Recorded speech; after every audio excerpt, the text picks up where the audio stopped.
They went through the legal process. That legal process failed them, and this is the only thing that they have left.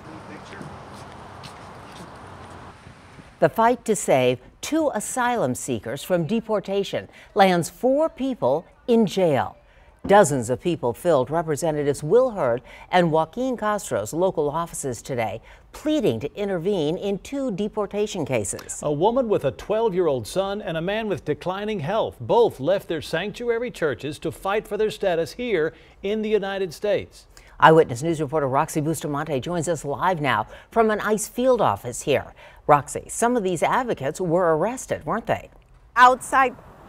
That's right. We were there outside of Representative Will Hurd's office when 4 people were arrested for refusing to leave. Now they're part of the group that is fighting for these asylum seekers who they say have become a big part of their community. Hilda Ramirez, seen here in a Facebook video, fled from Guatemala 4 years ago, seeking asylum for both herself and her 12-year-old son, Ivan. So she's either been in confinement, in detention, or in surveillance for the last 4 years. He says Hilda and her son and Alirio Gomez, who is not pictured here, have been living in sanctuary churches in Austin while their cases are being processed.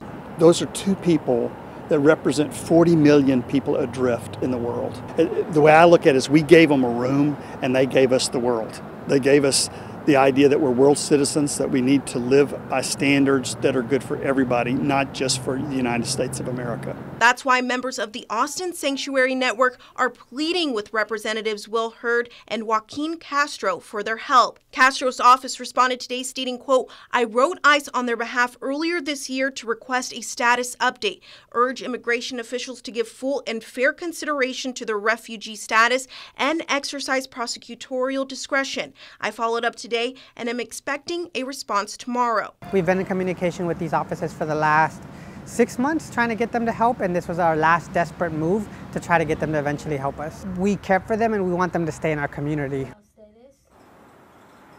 I also reached out to Representative Will Hurd's office and I haven't heard back yet, but the group is not giving up. They plan to have a rally tomorrow morning outside of the federal building downtown. Reporting on the city's north side, Roxy Bustamante, KENS 5 Eyewitness News.